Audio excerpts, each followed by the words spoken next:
Good afternoon friends, আপনাদের সবাইকে আমার নতুন আর একটা ব্লগে স্বাগত। এখন গুড আফটারনুন বলে এটাই কারণ এখন অনেকটা বেলা হয়ে গেছে, প্রায় 12টা বেজে গেছে, 12টা বেজে পার হয়ে গেছে। এখন থেকে আমি ব্লগটা স্টার্ট করছি।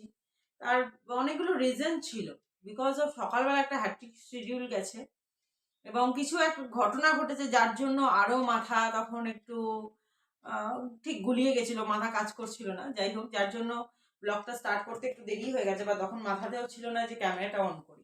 এখন মোটামুটি সব কাজই হয়ে গেছে, ঘর মোছা, রান্না করে দিয়েছি সকালেই, হাজবেন্ড নিয়ে চলে গেছে টিফিন, মেয়ে তো স্কুলে গেছেই সকালবেলা। তো এখন সবকিছু হয়ে যাওয়ার পরে যেটা বাকি আছে, যে জামা কাপড়গুলো একটুখানি গুছিয়ে নেব, আর মাথায় একটু স্পা করেছি সেটা কিছুটা থাকবে, তাই কিছু গুছিয়ে টুছিয়ে স্নান করব, এটুকুই এখন কাজ বাকি আছে আপাতত লাঞ্চের আগে। যাই হোক, কতটুকু কি করতে পারছি তোমাদের সাথে শেয়ার করছি। সঙ্গে থেকেও, সাথে থেকেও, ভালো লাগলে চ্যানেলটাকে প্লিজ সাবস্ক্রাইব করো, আর কমেন্ট করো যদি কিছু তোমাদের মতামত দেওয়ার থাকে। তোমাদের মতামতের ওপর অবশ্যই আমি সেটাকে ঠিক করার, বা যদি কিছু ভালো কমেন্ট থাকে আমাকে আরও এনকারেজ করবে, তাই প্লিজ কমেন্টগুলো শেয়ার করো। তাই যাই হোক, এবার জামা কাপড়গুলো ভাঁজ করতে করতে একটু গল্প করে নিই। আজকে সকালে ঘটেছে কি, তোমরা তো জানোই, আমার ছেলে হচ্ছে, ক্যান্ডি হচ্ছে বীরপুরুষ। মানে ও যতটা নয় তার থেকে বেশি দেখানোর চেষ্টা করে, এটাই হচ্ছে কথা। ও ছাড়া কোনো পশুকেই ওর বাড়ির চারিপাশে, মানে ও যেন চোখে দেখতে না পায়, এটা হচ্ছে ওর মূল বক্তব্য। এর আগেও তোমাদের বলে রাখি, ওকে প্রায় 4বার বাইরের কুকুর কামড়েছে। ও এতটাই ওদেরকে বিরক্ত করবে, বা ওদেরকে দেখলে ঘেউ ঘেউ করবে, ওদের সঙ্গে পারবে না কামড়াতে, তাদের তো ধার নেই, কিন্তু তাদেরকে কামড়াতে যাবে, তারা কি ছেড়ে দেবে? তাদেরকে কামড়ে নেবে। এইভাবে মোটামুটি 4বার হয়ে গেছে। ইঞ্জেকশন দেওয়ার যা যা ঝামেলার, তো সে তো পোয়াতেই হয়েছে, কিছু করার নেই। কিন্তু এর পরেও ওর সেই জিনিসগুলো কমে না, যার জন্য আমার বাড়ির তো ভিউ বা ওভারভিউ তোমাদের দেখায়নি কখনো, পুরো ফুল ভিডিও দিইনি, দিলে বুঝতে পারবে। আমার যে বাড়িটা হচ্ছে, বাড়িটা মিডিল পোর্শন থেকে আমাদের উপরটা আমি করেছি, নতুন রিসেন্টলি করেছি ঘরটা। আর নিচে যেটা রয়েছে, নিচের দিকে একটা গেট রয়েছে বাইরে যাওয়ার, এবং আগে তো আমরা নিচের ঘরেই ছিলাম। ও সুযোগ পেলেই নিচের ঘরে পালিয়ে যায়, আর শুধু পালিয়ে যায় তাই না, নিচের ঘরে ওই দিকটা কি আছে, পাঁচিলটা একটু ছোট, যেখান থেকে ও অনায়াসে ক্রস করলে বাইরের কুকুরের কাছে চলে যাবে, বা বাইরের কুকুরও ওখান থেকে এসে যাওয়ার চান্সেস আছে। তো যার জন্য আমি সিঁড়িতে একটা গেট লাগিয়েছি। বাবু এতটাই জলহস্তি হয়ে গেছে যে গেট ওর কাছে কিছু রাখে না। ও গেট মনে হয় ভেঙে টেঙে দিয়ে চলে যাবে ও যদি কিছু দেখে। গেটে সবসময় তালা ঝোলে, লক তো করা বেকার, লক করলেও লক ঠেলে মেলে ভেঙে দেবে, খুলে দেবে, এরকম একটা ব্যাপার। তো আজকে যেহেতু কালকে সারাদিন বৃষ্টি হয়েছে, আর ওর একটা হ্যাবিট রয়েছে, কোনো ভিজে জায়গায় ও হিসুপটি করবে না। তো ওকে সকালে নিয়ে যাওয়া হয়েছে, ওখানে করেনি, তা অস্বস্তি বোধ হচ্ছে। এবার নিচে যে গ্যারেজ রয়েছে, তাহলে গ্যারেজে ছেড়ে দিই, গ্যারেজে ছেড়ে দিলে ওখানে ও হিসুপটি করে আসে। তার মধ্যে গেটে আমি একটু নিচে গিয়েছিলাম, গেটে তালাটা লক না করে তালাটা ঝুলিয়ে রেখেছিলাম, মানে পুরো আটকানোর মতোই রয়েছে, কিন্তু চাবিটা দিইনি। যেহেতু আমি ঢুকেছি, ও গ্যারেজে ছিল, কোনো কুকুরকেও পাঁচিলের ওই সাইড থেকে দেখেছে আসতে বা যেতে, বা কোনো কারণে দরজা তালা ফালা ভেঙে খুলে দিয়ে দৌড়ে ওকে তাড়া করতে গেছে। যে ওকে তো কামড়ানো তো দূরের কথা, ওকে কামড়ালে কষ্ট সেটা তো আমি তো সহ্য করতেই পারবো না, সেটা ওরও কষ্ট, আমাদেরও কষ্ট। আর তারপরে ওরা কি পেলে ওকে ছেড়ে দেবে? সেই পড়ি কি মরি করে ওকে ধরতে গেছি, চেপে ধরেছি, ধরা তো যায় না, গা ফা ফুলিয়ে ওদেরকে দৌড়াবে, ওদেরকে কামড়াতে যাবে, চেপে ধরে রাখতে পারছি না। তখন হাজবেন্ড ছিল, হাজবেন্ডও দৌড়ে গেছে, হাজবেন্ডের কিছুদিন আগে অপারেশন হয়েছে, ওর দৌড়ঝাঁপ করা বারণ, কিন্তু ওর কীর্তিকলাপ দেখে ওকে ও দৌড়াতে ধরেছে। নিচে দাদা ছিল, দাদা গিয়ে ধরেছে, মানে একজনের পিছনে 4জনকে দৌড়াতে হয়েছে। মানে বুঝতে পারছো কি অবস্থা গেছে। টেনে নিয়ে এসে হাত মুখ ধুইয়ে ওপরে তুললাম। তোলার পরে তো একটা টেনশন, যে আদেও কি কামড়েছে না কি হয়েছে, তাকে সেটা দেখতে হলো, সেটা তো আছেই। এদিকে হাজবেন্ডের যে অপারেশন হয়েছিল, সেই অপারেশনের ব্যথা তো এখন 6 মাস ছাড়া, তো 6 মাস 1 বছর লাগবেই বলেছে। পেটে একটা অপারেশন হয়েছিল, সেই অপারেশনে ওই দৌড়ে যে গেছে, সিঁড়ি থেকে নেমেছে, তাতে তারও ব্যথা এবার শুরু হয়ে গেছে।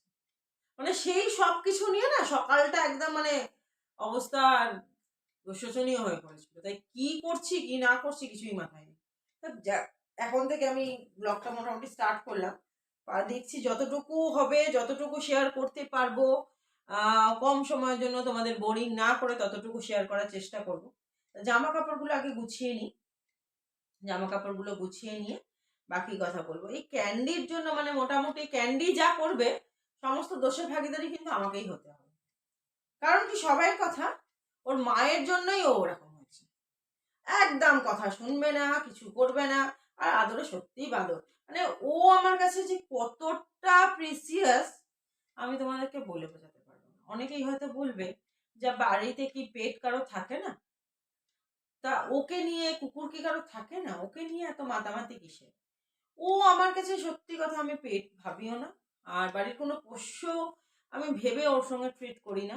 কারণ ও আমার লাইফে না একটা জায়গা জুড়ে রয়েছে। মানে কোনো মানুষের কাছে তার পেট, তার মালিক বা তার যে পেট ওনার যে থাকে, তার অস্তিত্বর ওপরে তার অ্যানিমালসের নির্ভর করে। কিন্তু এখানে ফ্রেন্ডস তোমাদের বলবো কি, আমার অস্তিত্ব ওর উপর নির্ভর করে। মানে ওকে ঘিরে আমার সব কিছু সর্বদা মানে সবটা রয়েছে। ওকে আমি কোনো পোষ্য ভাবি না। ও আমার ছেলের এতটুকু কম না। মানে তার থেকেও যদি বেশি কিছু বলো, মানে ও আমার সব কিছু।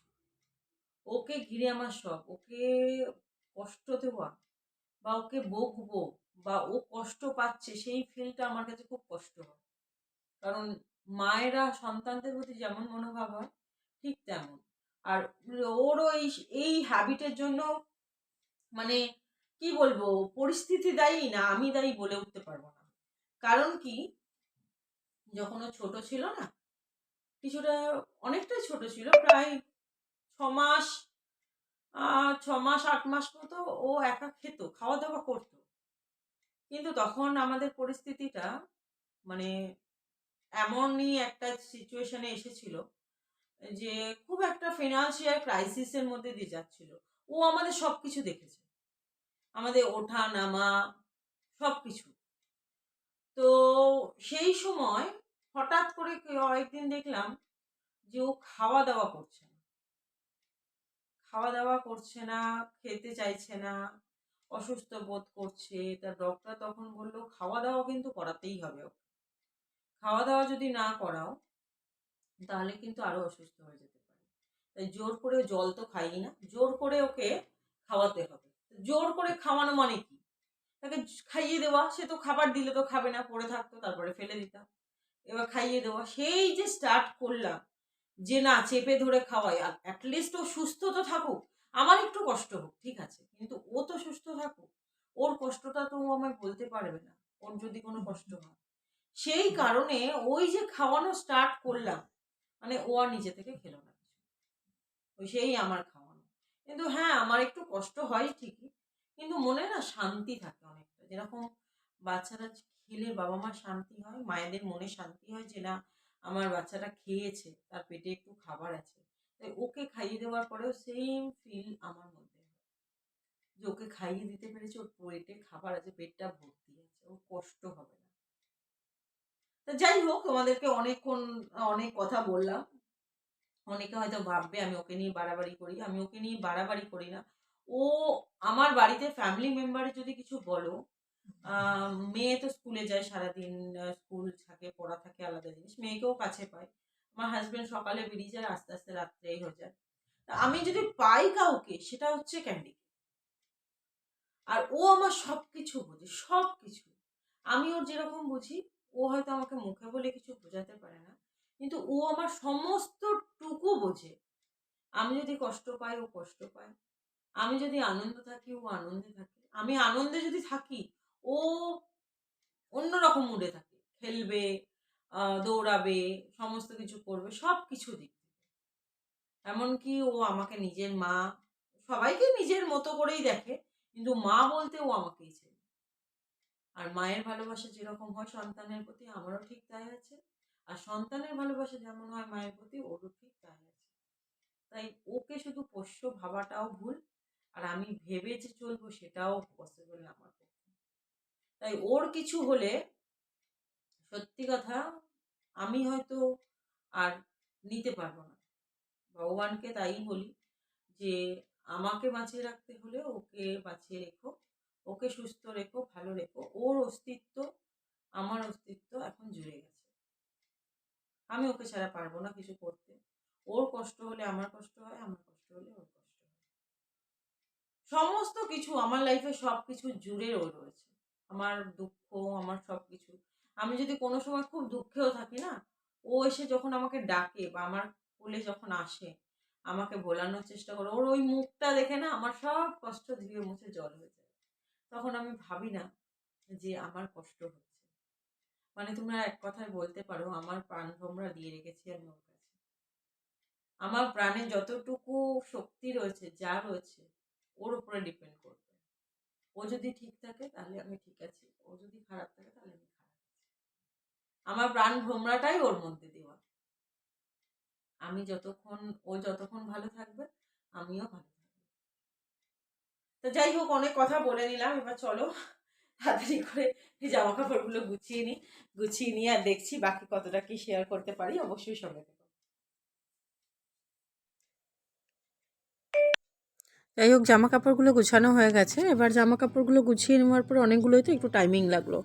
তা আগের দিনকে একটু ওয়াশিং মেশিনে কিছু জামা কাপড় কেচে রেখেছিলাম, সেইগুলো বাইরে আর মেলা হয়নি। যেহেতু মেলার হেডেকটাও একটু ওয়াশিং মেশিনে কাচার পরে না কমে যায়, কারণ কি ড্রাইয়েতে দিয়ে দিলে সমস্ত জলটা একদম আধ শুকনো হয়েই থাকে। তা সেই কারণে ওগুলো বার করে একটু রোদে দেবো, যাতে ওই ভ্যাপসানি গন্ধটা একটু কেটে যায়। তো সেই কারণে একটু রোদে আগে দিয়ে আসবো, দিয়ে আসার পরে আর দেখা যাক বাকি কী কাজ করি। আজকে একটু ইচ্ছা আছে যে একটু ছাদে যাব, গাছগুলোকে অনেকদিন ঠিকঠাক করে দেখিনি। তো সেই কারণে চলে এলাম ছাদে। এবার জামা কাপড়গুলো তাড়াতাড়ি করে শুকনো দিয়ে নেবো, দিয়ে একটু ইচ্ছা আছে একটু গাছগুলোকে একটু ঠিকঠাক করার। কারণ কি গাছগুলো না অনেক দিন একটু মানে আগাছা জন্মেছে, একটু মাটিগুলোকে একটু খুঁড়ে দেবো ভাবছি। তা না হলে না ওরাই বা গাছগুলোকে আমরা যদি যত্ন না করি তাহলে কি হবে। আগে গাছগুলোতে না প্রচুর ফুল হতো, এখন জানি না গাছগুলোর মানে কি হয়ে গেছে, হয়তো আমারই যত্নের অভাব হয়ে গেছে। সত্যি টাইমও পাই না, শুধু জলটুকুই যা দিই মাঝে মধ্যে, খাবার দাবারও ঠিক তেমন পড়ে না গাছে। তা সেই কারণে একটু গাছগুলো না কেরকম যেন নুয়ে গেছে একদম, মানে ফুল টুলগুলো বেশি হচ্ছে না, একটু শুকনো শুকনো লাগছে। আর আগাছা জন্মালে না আগাছাগুলোর আরও যা পুষ্টি থাকে সেগুলো সমস্ত কিছু একদম শেষ করে দেয়। তাই যাই হোক, তাড়াতাড়ি করে শুকনো দিয়ে নিয়ে দেখি একটু গাছটাকে ঠিক করতে পারি কিনা, একটু ছাদটা একটু পরিষ্কার করবো ভাবছি। যাই হোক, এই যে দেখো আমার গাছগুলো, যেমন ভাবনা তেমন কাজ। বসে পড়েছি একটা খুরপি নিয়ে গাছগুলোকে একটু খুঁড়ে দিতে। ভালো করে একটুখানি খুঁড়ে টুড়ে দিলে অন্তত জল টলগুলো পেলে না কিছুটা তাও একটু বাড়বে বা একটু ফুল টুল হবে। তো সেই কারণে আগে খুঁড়ে দিচ্ছি, খুঁড়ে দিয়ে যা আগাছা পাবো সেগুলোকে সমস্ত বের করে দিয়ে তারপরে জল টলগুলো ঠিকঠাকভাবে দিয়ে দেবো। তারপরে একটু সময় করে দেখি একদিন গিয়ে একটু সার নিয়ে এসে গাছগুলোতে একটু সার দিয়ে দেবো। তাহলে এমনিও শীতকাল তো সব পাতাগুলো এমনি ঝরেই যাচ্ছে, কারণ শীতকালে পাতাগুলো তেমন খুব একটা থাকে না, এমনি হলুদ হয়ে পড়েই যায়, আবার নতুন বসন্তের শুরুতে নতুন পাতা জন্মায়। তো সেই কারণে পাতাগুলো একটু ঝরে যাচ্ছে, আর এই আগাছাগুলো তুলে তুলে তুলে তুলে ফেলে দিতে হবে। তাহলে এই ছোটো ছোটো গাছগুলোই এই গাছগুলোকে বেশি ক্ষতি করে। তো যাই হোক, যতটুকু পারছি তাড়াতাড়ি করে নেওয়ার চেষ্টা করছি, কারণ অনেকটাই রাত হয়ে যায়। সরি, উল্টো পাল্টা কাজের টেলায় উল্টো পাল্টা বকতে শুরু করেছি। অনেকটাই বিকালের মতো হয়ে যাচ্ছে, এবার আমার স্নানটাও হয়নি, মাথায় বাস পাটা করা রয়েছে। তো এই বিকালবেলার দিকে হয়ে গেলে স্নান করলে না ঠান্ডা লেগে যাবে। এই গাছটার মধ্যে আমার একটা আবার বেদানা ধরেছে, আপনাদের আগে দেখিয়েছিলাম। একটু একটু বড় হচ্ছে, দেখা যায় লাস্ট পর্যন্ত থাকে কি না।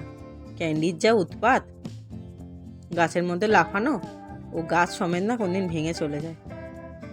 যাই হোক, এইগুলো এই বেল গাছটা না কীরকম একটা মানে হেলে গেছে, আর এই বেল গাছটা অনেক করে নিয়ে এসেছিলাম যে বলে বাড়িতে বেল গাছ রাখা নাকি খুব ভালো, তারা কিনে নিয়ে এসেছিলাম, কিন্তু গাছটা কীরকম হয়ে যাচ্ছে যেন দিনের দিন। পাতাগুলো না কিসে খেয়ে নিয়েছে। ছিঁড়ে ফেলে দিলাম যতটুকু ফেলে দেওয়ার। দেখা যাক ঠিকঠাকভাবে কতদূর কী করা যায় গাছগুলোকে। করে নিয়ে ছাদটাকে খুব ভালো করে একবার ঝাঁট দিয়ে দেবো, কারণ এই যত পাতা পড়ছে তত বেশি নোংরা।